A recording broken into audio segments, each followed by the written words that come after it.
Thank you, Mrs. Woodward. And this will not just be me. Mrs. Glass is going to help me with part of this presentation, as well as a couple of our teachers that are here as well. We have spent, as the board knows, a great deal of time over the last few weeks studying and digesting the impact of the last legislative session. So there were many negative aspects of this past session for public education, and one of those impacts is related to the timeline for a referendum. So we wanted to update the board and update our community as we've been trying to figure out next steps. So on this slide, you'll see our vision, which we started the meeting with, and we start every meeting with. This drives everything that we do, and the referendum has just been critical to our continual progress towards this vision. Same thing with the 3 goals that we started and we had the students share on our video. When the board established our vision a few years ago, you also established these 3 strategic goals that allow us to put the vision into action on a daily basis. So our focus across our entire district, and you heard this from Mr. Shockley and Dr. Hines, is to improve student achievement. That's our number 1 goal. To create systemic and purposeful innovation opportunities, and then to support the whole child. So our work towards these goals since 2018 has been directly impacted by the staffing and the resources that we've had in place as a result of the referendum. So our focus for tonight is during this presentation to highlight the impacts of the 2018 operating referendum on Avon students. We also want to review possible timelines for a renewal referendum given the recent state legislation, and then we'll also outline some next steps that we'll take in the coming weeks to gather community input. We do not plan to go into a lot of detail about school finance tonight. That is part of what we plan to do at the community meetings that I'll talk about at the end of this presentation, and also a chance at those community meetings to get some input from people that are interested as well. Mrs. Glass is going to hand around our referendum progress report to anyone that needs it. This is the latest version. As the board knows, we've been updating this progress report every year since our community supported the referendum in 2018. And our theme of this version is promises made, promises kept. And so you'll hear me refer to that throughout this presentation. But we have updated this annually because we pledge to be transparent to the taxpayer about what we would do with referendum dollars. And we don't take for granted that our community supported our schools and agreed to pay more in property taxes to support our schools. So on the first page of the referendum progress report, you'll see that we've dropped the referendum tax rate 32% from what was approved in 2018. That was an important factor that the board shared at the time, that we only collect what we needed to meet the priorities of the referendum. And we're very proud of the fact that we have never taxed at the full amount that was authorized by our taxpayers in 2018. We also highlight on here how many positions are funded at our different levels, how our teacher pay has been impacted, and what additional student supports are in place. On the back of the referendum progress report, you'll see several areas that highlight our successes since 2018. This slide highlights our performance on iStep, iLearn. You heard a little bit tonight about the SAT and some of the flaws in that as an assessment, as a standardized test. Certainly iStep and iLearn have their own flaws, and they are not the best measure of student learning, but they are certainly an important measure that's viewed in our state. As you can see on this slide, as our class sizes increased following a failed referendum in 2011, our state ranking on iStep and iLearn dropped. As our class sizes then improved following a successful referendum in 2018, we've seen steady growth and are back in the top 10% of Indiana school districts as measured by iStep and iLearn. You can see on here we're the 29th highest achieving district in the state. Of the school districts that are ahead of us, only one, and we've talked about this before, Speedway Schools, has a higher rate of free and reduced lunch and multilingual students than we do in Avon. And we know that those students are just as capable as any other student, but we also know that students from poverty or students that are learning English struggle more on standardized testing. And like us, Speedway also has a referendum that prioritizes smaller class sizes. So digging into this a little bit more, going back to some of the areas that we have focused on and our promises made, promises kept. One of those promises was to reduce class sizes. We have 142 more teachers in our district today thanks to our referendum. That's how we've been able to hold true to those class size targets that we pledged in 2018. We've also increased teacher pay, and you can see particularly our mid-career teachers we have increased because we know the single best thing that we can do for our students and their learning is to have the best teachers possible in our classrooms. And certainly competitive pay is a big part of that, and we've been able to make a lot of gains in that since 2018. We've also focused on opportunities and supports for our students.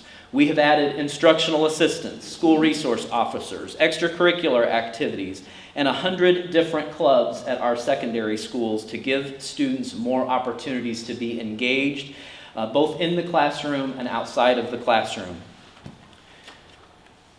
In addition to emphasizing to our community what we would do with referendum funds, the board was very clear in 2018 of what we would not do with referendum funds, and we have held true to those promises as well. Referendum funds we pledged in 2018 would not be used for buildings. We've seen a lot of construction in our district as we've accommodated student growth. Not a single penny of referendum funds has gone towards construction. We also pledged we would not use referendum funds for technology, for equipment, or for administrators. And for 7 years, the whole life of this referendum, we have never used it for any of those expenses. We also pledged, as I mentioned earlier, to only collect what we needed to meet the referendum priorities.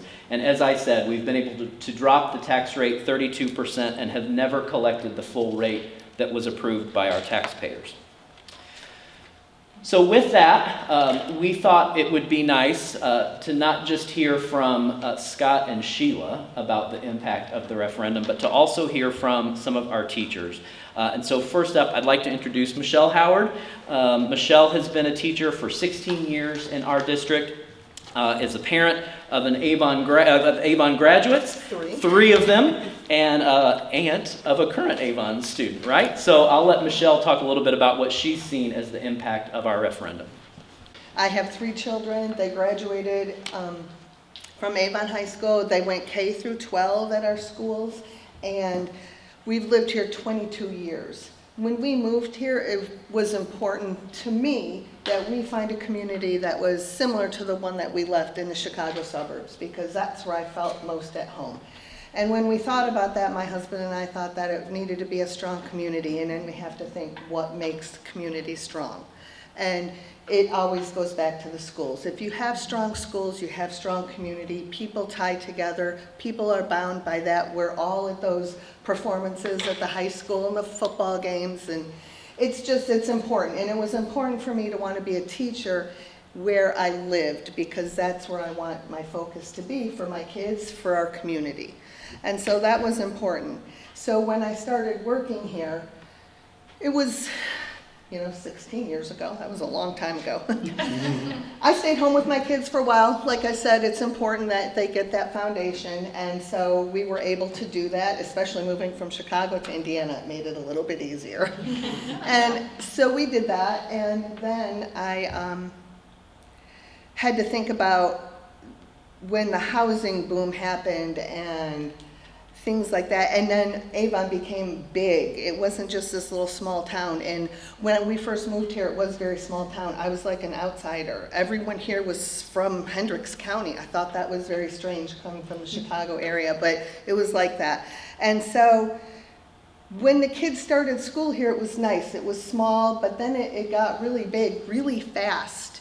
And my kids were a little, they were one of a lot of kids. And so as a parent, they would come home and we would help with homework, even after I'd been teaching all day. So when we think about what is really important in the effects of this referendum from 2018 was we lived through the first one that didn't pass, and it was not a pretty event. So class size is a huge one. Support staff, goes right with that, with a small class size, support staff, and opportunities for the students. And I could not have had a better introduction to what I'm going to say than Mr. Shockley, who just gave you the most amazing data ever. Because while we were at home with one of my daughters, my husband had been looking at how we were going to gain her SAT scores so she could get into a college. And he said, you know what, we gotta try this Khan Academy, Michelle. It's individualized, she can do this at home, it'll give her a path, and I'll be darned, she got a full ride to University of Kentucky. Wow. And then she followed it up with Purdue. Now Dave went to IU, so he was not overly thrilled with either, but that's okay. It's a whole nother issue. Yeah, but it was important. The class size is important. These kids are going to be freshmen this coming year. And, oh my gosh, look at those faces. And Mrs. Meisner is in there too. And when I have an instructional assistant in class with me, I cannot even tell you the effects that it has.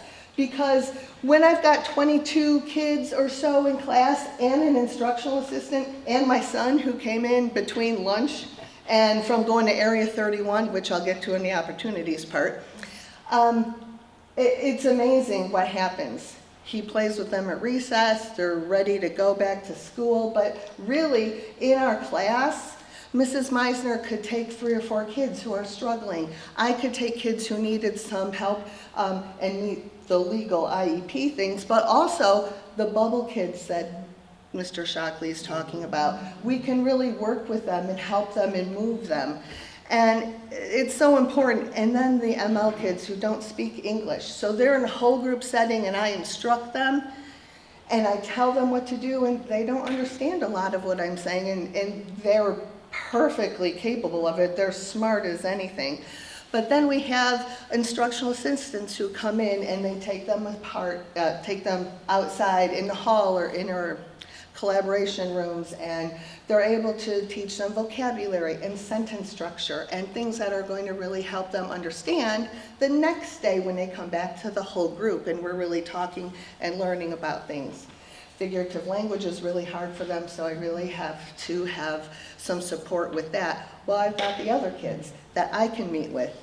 And then in a week, I've met individually with all the kids in a small group, maybe alone if they, one-on-one if they need that. And that's doable if you've got 22 kids. While I was cleaning out my classroom last week, ironically found this picture.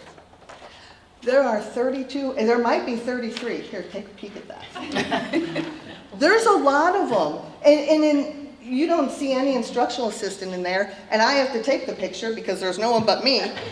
And it's so much, the kids are not getting what they need and what they really deserve. And I know some people are sitting back and they're thinking, but my child knows the standards and they get all the grades, and I'm with you. I have kids like that too. But you know what? Those are the kids that we don't get to meet with in a class of 32. Those kids need enrichment and they're not getting it in this class size, because if I have to prioritize things, I've got to go with the legalities. I've got to go with the bubble kids so they can actually perform at grade level and be confident about doing so. But the kids who already met everything, they need enrichment and they need to be really taught a little bit deeper things. And so you really have a chance to do that in a class of 22. You can do it in this way. And then I get to meet with them too, and it's much nicer, and it really becomes more of a family that way, and not just like there's 33 of us in here, can I go to the bathroom? I don't know. It's a lot. And it works, but not well, and you're not going to get 98% graduation rate at that. And that's where it's really important. And Mr. Shockley, I've heard him say it 100 times. It's not just the high school. It works from bottom up. Everyone's doing their part. Everyone, the maintenance crew, the office staff, the HR team, everybody is working together. But when we have 22 kids, the kids really feel it, and it's important. So I felt like that was important, that you need to know that. Because of the referendum, the opportunities also really fall in line there too. We've got more sports, because in 2011, they cut a lot of sports. I remember they opened North and they had baseball fields, but they weren't being used because we didn't have any sports, not like that. And I can't even go with the performing arts, I'm sure we're getting there, but I mean, they're amazing. If you ever go to any performances, that's not an accident. That is people working hard, and they're amazing. And then the clubs that the kids can really participate in. At East, I know that my teaching partner and I, we did Genius Hour and had to sign up for it, and it was after school, and the kids love it. They get to dig in and think about what their passion is, and they create things, and they love it, and it's really nice to see that. But we had a Sky Club and Book Club and Student Council and show choir. When kids can do things like that and they're able to, and it's not like costing any money for the parents, this is what makes Avon a place where people want to live. This is why we chose Avon. And my kids lived through no referendum, then a referendum. I've got a graduate from 2019, so that one was a little bit rough. And then 2020, well, that was rough. And then Luke graduated last year. So I cannot tell you anything but when they got to college, they said I was ready. They got me ready. Avon had me ready. But the other thing is, the other opportunity that I don't want to forget about is Area 31. Because not everybody goes to college, and we have this opportunity, and we bus them there. I think this is amazing for kids. And they find a spot where maybe they aren't in an actual classroom where people are worried about SATs, and maybe that's not for them. And we need that, and we provide this for them. And I think we're doing a fantastic job on that. Strong schools, strong community. Awesome. So why do schools pursue a May referendum? It's in alignment with the school calendar. In the year leading up to and following the May 2011 failed referendum, we reduced 67 teaching positions. Many of our teachers still talk about the impact of those cuts. In fact, we recently heard about a young teacher who graduated from Avon and still recalls that 2011 experience as a student, knowing his teachers were losing their jobs. Thanks to the support of our community, in the year leading up to and following the May 2018 successful referendum, we hired 80.5 teachers to reduce our class sizes. We also said if the 2018 referendum failed, we would reduce teachers that summer. Thankfully, we didn't have to do that. School hiring and budgeting happens in May and June, not in November. If we had to reduce teachers, state law requires that to be done between May 1st and July 1st. Reductions of teachers can't legally happen in November. Yet, the state still made this change to the referendum timelines in Senate Enrolled Act 1. We had a plan. However, the Indiana legislators have made any long-term financial planning in public schools practically impossible. They changed the rules for public schools every session. At the end of the session, a bill was finalized, House Enrolled Act 1427, that allows schools to consider a November 2025 referendum if a school board approves that decision by July 1st. This would be the last referendum to occur not in a general election. So what are the legislative changes impacting schools since 2018? In the last 8 years, on average, there have been 38.75 new laws per year impacting public schools. Many of those in recent years have changed school finances significantly. It is a constant challenge for schools to engage in long-term or long-range financial planning when our state changes the rules each and every year. Some of the bills they've passed have negatively impacted us financially. When the state says schools couldn't charge textbook fees, we love that as parents. However, that has not been fully funded, which is a $400,000 annual loss to Avon schools. In the last session, they also reduced local income tax to Avon in the amount of $2.3 million a year starting in 2028. We've listed a lot of bills on this slide. However, you'll see in 2021, 2023, and 2025 laws that specifically impact school referendum. We spent a great deal of time in 2018 explaining school finance to our taxpayers. We'll need to do that again because so much has changed. For 7 years, we've been planning for a referendum renewal in May of 2026, but they changed the rules on us.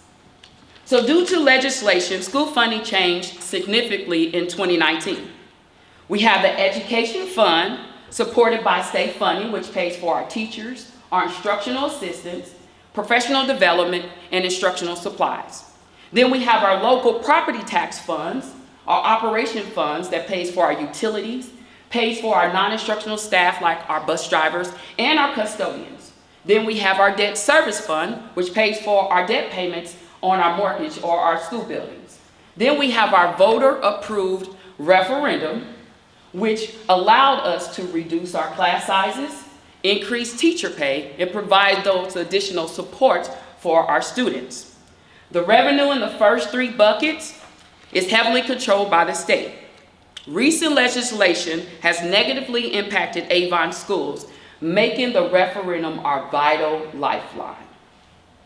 The 2018 referendum was our community's ability to say we want more for our schools. We want better for our students. Now we need them to do that again in order to maintain those same supports. Over 90% of our education budget is personnel.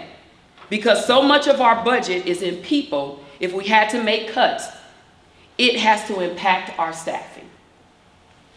In Senate Enrolled Act 1, the state gave other local government options to offset property tax losses. Schools don't have those same options. The only option is a referendum, and they have limited schools' ability to pursue a referendum to November only, which does not match school budgeting, staffing, and contradicts state law on teacher reductions. The beginning of this presentation, we've really tried to give you some background about our referendum. Now we're going to shift and talk about some of the timeline scenarios here, and these are factors that we know the board needs to consider. Clearly, in the first part of this presentation, we've highlighted the impact on students. In terms of smaller class sizes, increased staffing, more supports, more clubs, more extracurriculars, everything that you've heard so far. We also know that an important factor is teacher and staff retention and reduction, which could potentially be an outcome depending on how a renewal referendum came out. Of course, I can't fathom having to reduce the number of staff that we have for our students, but that's the reality of a referendum. We've highlighted the state law on teacher reductions and how that contradicts the actions that our state legislature just took in Senate Enrolled Act 1 by requiring a November referendum, even though that's not when those staffing decisions have to legally occur. And then finally, the last bullet, everything that we do with the referendum is contingent on funding. So a key factor is when the 2018 funding would run out and when new referendum funding would begin so that we could continue to provide those supports for our students. So now let's talk a little bit about the timeline options that the board has. So Mrs. Glass is going to hand out this so our audience has this in a bigger format.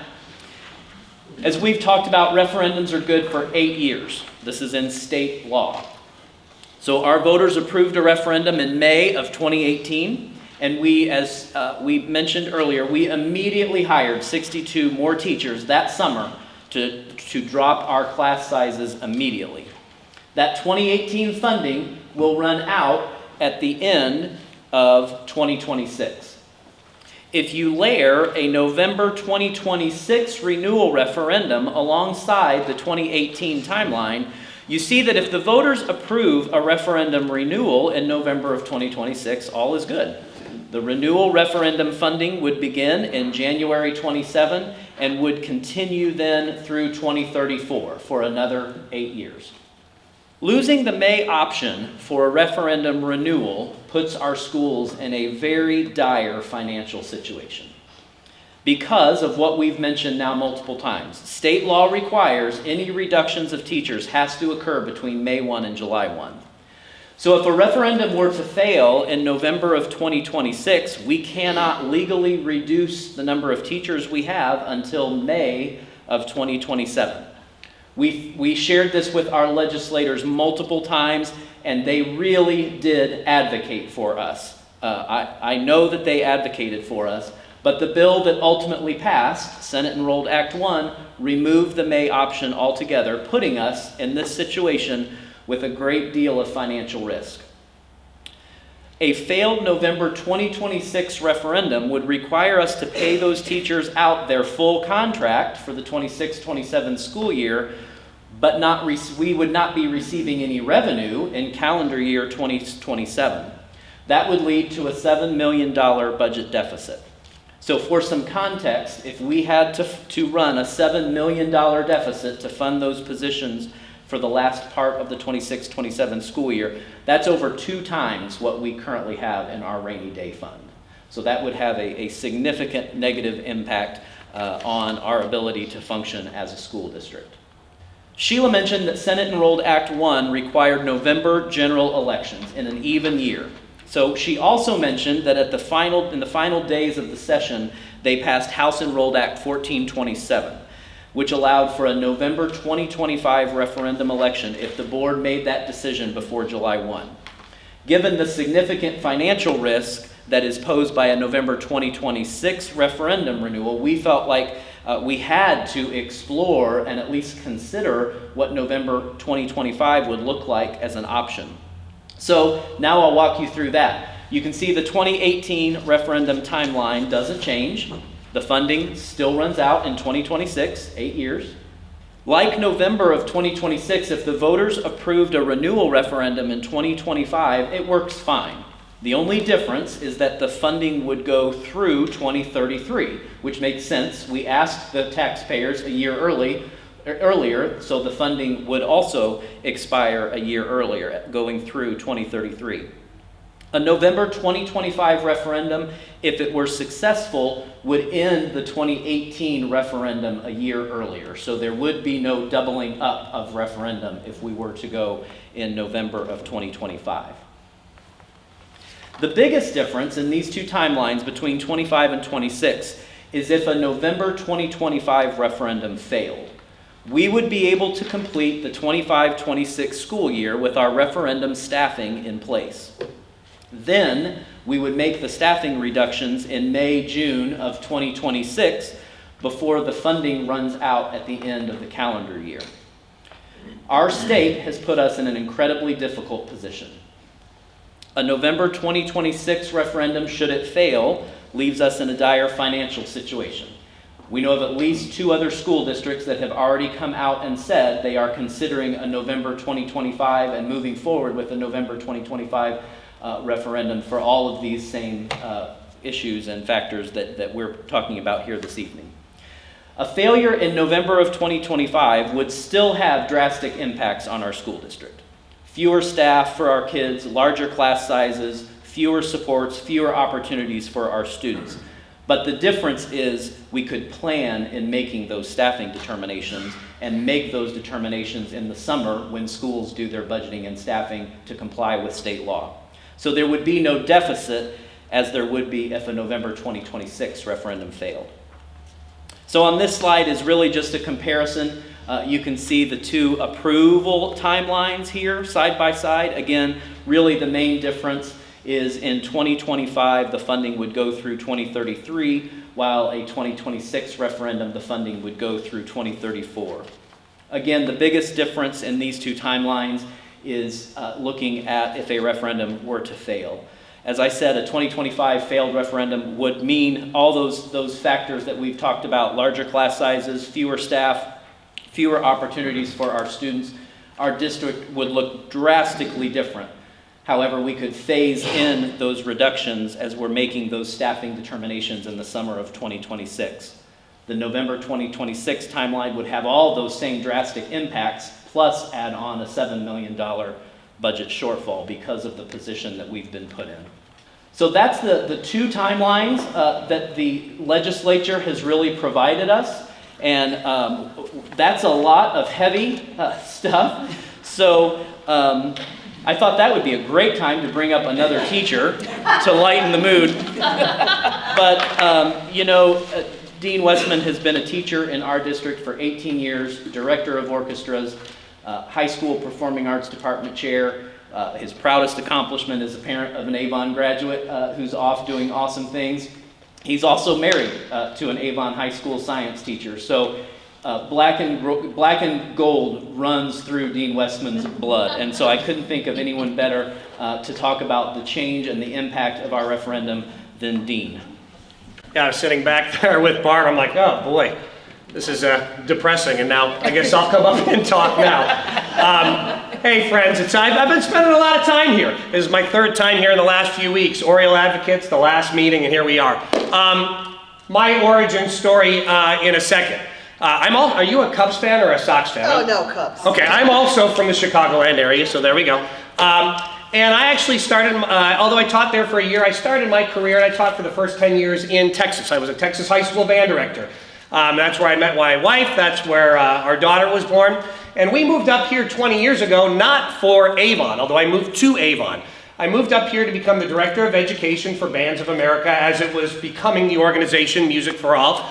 And truth be told, there were 3 communities we were looking at living. The Center Grove area in Greenwood, they were a former national champion, powerhouse band in the 90s. Carmel, at the time, 20 years ago, really was the it band, and we were leaning there. But there were 2 things that attracted me to this place. The band they had made Grand National Finals once. They had had some state success in the B class and were starting to grow. I knew a guy named Matt Harloff because we kind of grew up a little bit together. And I was fascinated by a sign on a very empty Rockville Road, which is what Rockville Road used to be, that said, "Welcome to Avon, home of champions." And there was just something that felt small town, like we love our band. And I decided I wanted to raise my kid there. And we moved here 20 years ago. She started in the 1st grade and went through all the way here. I worked for BOA, Music for All, for 2 years. And then I did found the orchestra program here 18 years ago with 38 kids and kind of a utility storage closet over at East, or whatever that is now, Evergreen. And we've been here ever since. And I very much do bleed black and gold. I quickly want to back up what Michelle said. It was a real drag when that thing failed, the first referendum. I know a bunch of you were here for that. As a dad, it was horrible. We did watch all the sports go away for our kids. I've mentioned before I started coaching middle school girls golf just to help. And Matt Harloff has talked about, Tyson, when the B sports went away, how his kids didn't get to be involved. And it was an absolute horrible time to be a teacher here. It was a time where everything contracted.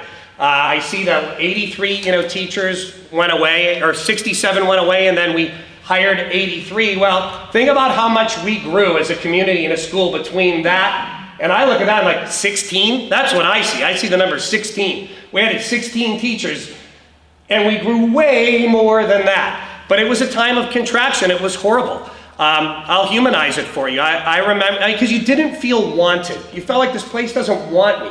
I remember sitting, I wish he would still be here, because we haven't talked about it since, but I remember sitting at a B-dubs with Mr. Shockley and Matt Harloff, because a nationally prominent school was fixing to take him, because they wanted him. And he's going, what are we going to do here? How are we going to survive this? What I am most proud of during that time, as we saw the dip on the chart on the others, there's one thing that did not dip in all those years, and that's the placement of the Avon Marching Black and Gold at the national and state level. We maintain top 3, and we have been that for 18 years. Then the referendum passed, and everything did start to slowly change. It is still not all the way there, but it has started to slowly change. It wasn't like we were all of a sudden Scrooge McDuck sitting on a pile of coins because a referendum passed. It's been a slow process. I am not even a full semester into the first orchestra room I've ever had in 18 years, that I've ever had. I'm less than 1 semester in that. It's a long time coming. And to personalize it more, I'm going to give you some of the people that, thanks to that past referendum, we have educators like Joel Powell in our life. We have educators like Alyssa Hartsock in our state dance champion in our lives. We have Leah Trigg and Andrew Stainbrook in our state show choir champion because of the referendum. We have Jeremy and Brooke Basso with us now because of the referendum. I can go on and on and on. I think about Carmen Smith, Kyle Miller. Carmen, who is in my peer group and is taught at the university level, the high school level. She's a national leader in our field. We've been able to put together a dream team for these kids since that referendum has passed. And they are bringing with them, Powell brought with him his wife and their 3 kids that are now going through our school system. I think of Emma Cook, who we brought over to the middle school, and now she is getting married to Tony Cook. We're growing the Valley of Neighbors here, and we're doing it with world-class educators. And let's get to the now, where we are now. The trophies that y'all might think are important to me, I could talk about those for a second, and then I want to talk about the ones that are important to me. This year has been pretty magical. You can look back at the Macy's experience, and we can win all these trophies, but to have an international spotlight shown on our community, and how inspiring it was to watch them in those crummy conditions represent us so beautifully. We haven't talked about this much this year, but this has never happened in my life. Every single element of the Avon Performing Arts won a state championship this year. Nobody does that. So you'd think those are the trophies, but the trophies for me tend to happen pretty late in the school year after the state championships. I think about the top 25, the Evening of Excellence. That, here you have the senior class with almost 1,000 kids, and how brutal it must be to succeed at that level. And I think 16 or 17 of the 25 kids are performing arts kids. That's not an accident. I look at our graduation last week, and I watched the valedictorian, bass trombone player. That's not an accident. I watched the pledge being done by a cellist in the symphony. That's not an accident. I will tell you this, I've been through a failed referendum here, I've been through a past referendum here, I've actually been through these in Texas. We call them bonds. Same idea, the districts tend to be serve more like 50, 60, 70,000 students, so they're on a different scale, but I've been through these. They're very effective at one thing, dividing communities. The Avon Performing Arts exists, at least as long as I'm here, for one reason, and that is to unite this community, to inspire this community. And so during times like this, and it's going to be tough, no matter what we do, you can see it's going to be brutal. I'm going to look to them the way I always do. Because if you've been at a Grand National Finals, or at a Macy's, or at the State Orchestra or Dance Championship, and you've been inspired by what these kids can do, you think this is what's possible. We are here to create leaders. We're not here to follow. These kids are here, just like you are, to lead. And we'll help lead through all this. And I actually believe it's going to happen, because I think when we continue to tell the story of what these amazing young humans do day in, day out, we need to get our community coming to our rehearsals to watch them digging in, and our performances, and let them talk to them, let them talk to the community about what these programs mean. As goes this referendum, will go the Avon Performing Arts. As goes the Avon Performing Arts, will go Avon High School. As goes Avon High School, will go our community. And I think it's going to go up, because I think the community is going to have our backs. That's all I got. Thanks. I knew I didn't want to follow Dean with very much. A few factors to consider here. Again, November 2025 as a consideration. We've already covered the differences between 25 and 26, but a few bullet points just about November 2025, in that it allows the staffing determinations to happen in the summer, which is typically when schools are planning and budgeting. If a referendum fails, it allows for that phase out of student supports at a logical time before the 26-27 school year. 2025 removes that $7 million financial risk that's posed because of state law dictating when teacher reductions can happen. But then a November 2025 referendum would be considered a special election because there's nothing else on the ballot in November of 2025. So the school district would be responsible for the costs of that election. So as we go from here, tomorrow we will be sending out some communication to our parents, to our community about this situation that the state has put us in and the difficult decision that the board needs to make. We want to provide an opportunity for some input. So we have 2 meetings scheduled next week on the 16th and the 18th that will go deeper into school finance than what we had time to do tonight. And we'll also include some time for us to break into small groups and get some feedback from those in attendance. I failed to mention in the communication that goes out tomorrow, we will also have a community survey that will, if people can't come to the meetings, that will be another opportunity that they can be heard through that survey. All of that leading to June 23rd, which is our next scheduled board meeting, when the board would consider these 2 timelines. And if moving forward with a November 2025 referendum, that decision would need to be made at that meeting in order to meet that July 1 deadline in state law. As we wrap up here, I think you've heard from Sheila, from our 2 teachers, just how thankful we are as a school district for our community and their support of our schools. I say this every time I talk about the referendum, that from 2018, from the day it passed, we have never taken for granted that our taxpayers said they were willing to pay more in property taxes to support our schools. The board has set that expectation for us, that we do not take that for granted. And so we've got a video here of some of our other staff members and some of our students also saying thank you to our community. Thank you for supporting our schools. Thank you, Avon. We appreciate everything that you're doing for us. Thank you for supporting our schools. Thank you for supporting our community and allowing kids to get more of the things that they need and allowing teachers to meet those needs of our students. Thank you for investing in our schools. I get to see the product of that investment every single day. Thank you so much for supporting our schools. We really appreciate it. Thank you so much for supporting our schools. Thank you so much. We really appreciate your support. Thank you, Avon community, for your support. We'd like to say thank you so much for all that you guys do for us. We definitely need to thank our community. I would just like to thank the community. I'd like to thank the Avon community. I couldn't imagine not having those community resources, those connections, those partnerships. They do so much for our kids. Thank you for helping us learn. Thank you for supporting our school. Avon community, thank you so much for supporting our school corporation. I'm so grateful. Thank you for supporting our schools. I am immensely grateful to the community for their support. This is the QR code that takes you to the survey that's online. As I said, we'll share this in all of the communication that will go out tomorrow. I just wanted to express my appreciation for the board. You have set clear, and previous boards going back to 2018, again, not taking for granted every year when we adopt the budget.